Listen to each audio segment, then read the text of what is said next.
নমস্কার বন্ধুরা, তোমাদের সবাইকে সুপ্রভাত জানাই। আমার একটি নতুন ব্লগে তোমাদের সকলকে স্বাগত জানাই। তোমরা সবাই কেমন আছো বন্ধুরা? আশা করি ভালোই আছো আর ভালোই থেকো। আর বড়দের প্রণাম জানাই আর ছোটদের ভালোবাসা জানিয়ে আমার ব্লগটা শুরু করলাম।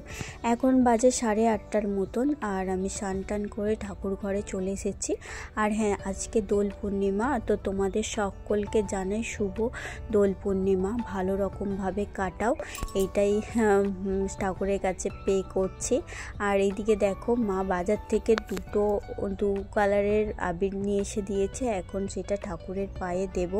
আর তোমাদেরকে তো বলেছিলাম আমি ননদের বাড়ি গিয়েছিলাম আর সেইখান থেকে চলেও এসেছি। হ্যাঁ, সেই ব্লগটা তোমাদের কাছে এখনও পৌঁছায়নি, তো তোমাদেরকে বলা হয়নি, তো সরি বন্ধুরা। হ্যাঁ, আমি ননদের বাড়ি গিয়েছিলাম আর সেইখান থেকে আগামীকাল এলাম।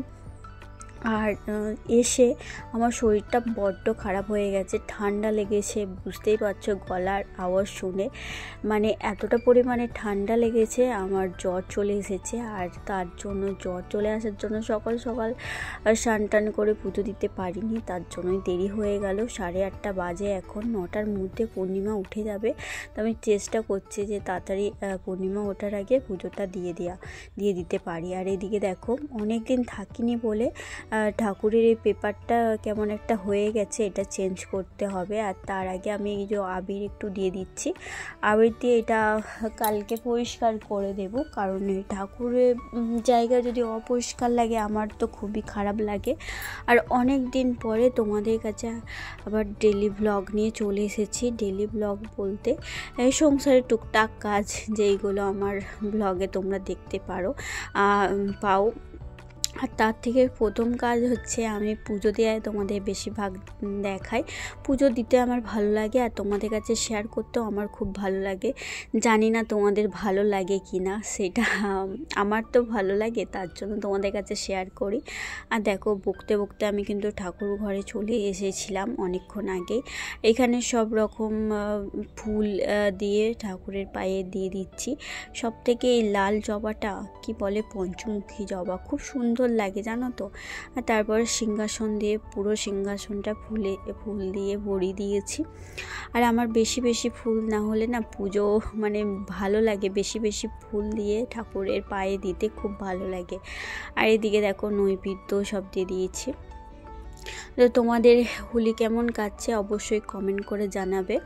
আর আমার তো ভালো কাটছে না বলতে শরীরটা খুবই খারাপ হয়ে গেছে, না হোলি খেলতে পারছি। আর এইদিকে তোমাদের দাদা ভাই নাই, তো কার সাথে হোলি খেলবো, এইটাই হচ্ছে বড় ব্যাপার।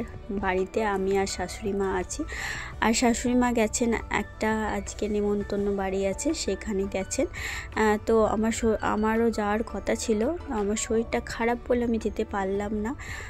তো মাকে বললাম তাহলে তুমিই যাও, নেমন্তন্নটা বাজায় রাখো।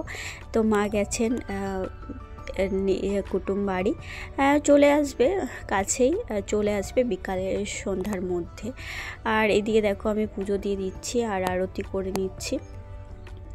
আর বন্ধুরা জানো তো, এই হোলিতে আমার খুব ইচ্ছা ছিল শান্তিনিকেতন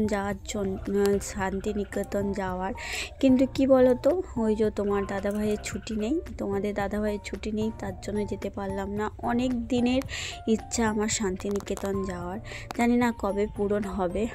তো গেলে তো তোমাদের কাছে শেয়ার করবই। আর এইদিকে দেখো, আমার দেখতে দেখতে আমার পুজো কিন্তু শেষের দিকে প্রায়। তোমাদের সাথে অনেক কথাই শেয়ার করে ফেললাম, তো জানি না তোমাদের ভালো লাগে কি না। আমার তো ভালো লাগে, তার জন্য তোমাদের কাছে শেয়ার করে ফেললাম। তো শান্তিনিকেতনে শুনেছি বসন্ত উৎসব খুব সুন্দর হয়, তো ওইটাই দেখার ইচ্ছা ছিল। কিন্তু তোমাদের দাদা ভাইয়ের যদি না ছুটি পাওয়া যায় তাহলে তো কোনো জায়গায় যেতে পারি না, তাই না বলো? একা একা যাওয়া তো সম্ভব নয়। একা একা বলতে কি বলো তো, স্বামী যদি সঙ্গে যায় খুবই ভালো লাগে। আর এইদিকে দেখো আমি বাইরেতে একটু দেখাচ্ছি, তুলসী মড়াই তলায় দিয়ে দিয়েছি, এখন মড়াই তলায় দিয়ে দিয়েছে। আর এদিকে দেখো ঝাঝা করে রোদ উঠেছে, এখন বাজে প্রায় 9টার মতন। আর দেখো সেই প্রকৃতিটা, পরিবেশটা তোমাদেরকে দেখাচ্ছি কতটা রোদ্দুর উঠেছে। আর সবাই বাইরের ছেলেপিলেরা হোলি খেলছে, এমনকি গরু বাছুরি ছাগলকেও মাখাচ্ছে, ওদের মজা এরকম করে ওরা হোলি খেলে। আর এই যে আমি দেখো আমার মুখটা শুকনো শুকনো, তোমরা দেখে বুঝতেই পারছো যে আমার শরীরটা কতটা খারাপ। তো চলো আর ব্লগটা বেশি বড় করলাম না, এখানেই শেষ করলাম। তো আবার একটি অন্য ব্লগে তোমাদের সাথে দেখা হবে। ততক্ষণের জন্য তোমরা ভালো থেকো, সুস্থ থেকো, সাবধানে থেকো। আজকের মতন টাটা বন্ধুরা, আবার একটি পরবর্তী ব্লগের সাথে তোমাদের সাথে দেখা হচ্ছে।